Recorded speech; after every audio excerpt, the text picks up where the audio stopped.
व्रतांक त्याग एवं ग्रह नक्षत्र व्रत की विधि। भगवान श्री कृष्ण बोले, महाराज, अब मैं व्रतांक बैंगन के त्याग की विधि बता रहा हूँ। व्रती को चाहिए कि 1 वर्ष 6 मास अथवा 3 मास व्रतांक का त्याग कर उद्यापन करे।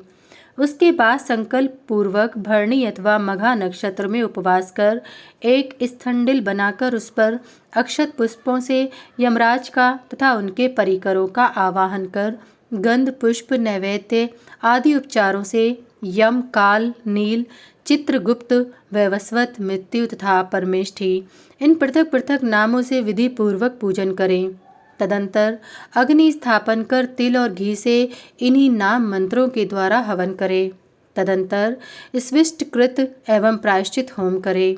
आभूषण वस्त्र छाता जूता काला कंबल काला बैल काली गाय और दक्षिणा के साथ सोने का बना हुआ वृंतांक ब्राह्मण को दान कर दें और अपनी शक्ति के अनुसार ब्राह्मण भोजन कराएं। ऐसा करने से पौंडरीक यज्ञ का फल प्राप्त होता है। साथ ही व्रती को 7 जन्म तक यम का दर्शन नहीं करना पड़ता और वह दीर्घ समय तक स्वर्ग में समादृत होकर निवास करता है।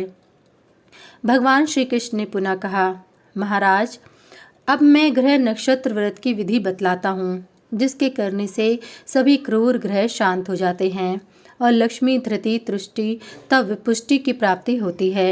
जिस रविवार को हस्त नक्षत्र हो उस दिन भगवान सूर्य का पूजन कर नक्त व्रत करना चाहिए। इस नक्त व्रत को 7 रविवार तक भक्ति पूर्वक करके अंत में भगवान सूर्य की सुवर्णमयी प्रतिमा बनाकर ताम्र पात्र में स्थापित करें। फिर उसे घी से स्नान कराकर रक्त चंदन रक्त पुष्प रक्त वस्त्र धूप दीप आदि से पूजन कर लड्डू का भोग लगाएं। जूता छाता 2 लाल वस्त्र और दक्षिणा के साथ वह प्रतिमा ब्राह्मण को दे। इस व्रत को करने से आरोग्य संपत्ति और संतान की प्राप्ति होती है।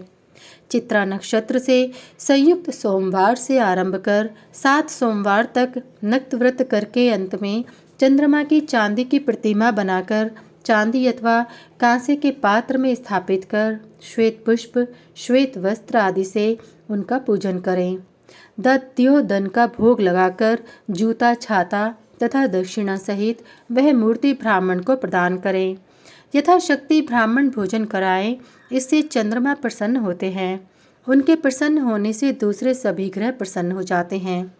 स्वाति नक्षत्र से युक्त भौमवार से आरंभ कर 7 भौमवार तक नक्त व्रत करके अंत में सुवर्ण की भौम की प्रतिमा बनाकर ताम्र पात्र में स्थापित कर रक्त चंदन रक्त वस्त्र आदि से पूजन कर घी युक्त कसार का भोग लगाकर सब सामग्री ब्राह्मण को दें। इसी प्रकार विशाखा युक्त बुधवार को बुध का पूजन कर उद्यापन में सुवर्णमयी बुध की प्रतिमा ब्राह्मण को प्रदान कर दें।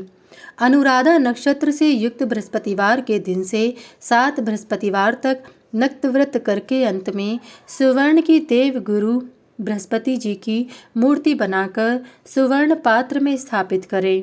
तदंतर गंध पीत पुष्प पीत वस्त्र योगोपवीत आदि से उनकी पूजा करके खांड का भोग लगाकर सब सामग्री एवं मूर्ति ब्राह्मण को प्रदान कर दें। इसी प्रकार ज्येष्ठा युक्त शुक्रवार को व्रत का आरंभ कर 7 शुक्रवार तक नक्त व्रत करके अंत में सुवर्ण की शुक्र की प्रतिमा बनाकर चांदी अथवा बांस के पात्र में स्थापित कर श्वेत चंदन श्वेत वस्त्र आदि से पूजन कर घी और पायस का भोग लगाएं। सब पदार्थ एवं प्रतिमा ब्राह्मण को प्रदान करें। इसी विधि से मूल नक्षत्र युक्त शनिवार से आरंभ कर 7 शनिवार तक नक्त व्रत करके अंत में शनि राहु और केतु का पूजन करना चाहिए और तिल तथा घी से ग्रहों के नाम मंत्रों से हवन करके नवग्रहों की समिधाओं से प्रत्येक ग्रह को क्रम से 108 अथवा 28 बार आहुति दें। शनैश्चर आदि की प्रतिमा लौह अथवा सुवर्ण की बनाएं। कृष्णान्न का भोग लगाकर सब सामग्री सहित वे प्रतिमाएं ब्राह्मण को प्रदान कर दें। इससे सभी ग्रहों की पीड़ा शांत हो जाती है। इस व्रत को विधि पूर्वक करने से क्रूर ग्रह भी सौम्य एवं अनुकूल हो जाते हैं और उसे शांति प्रदान करते हैं।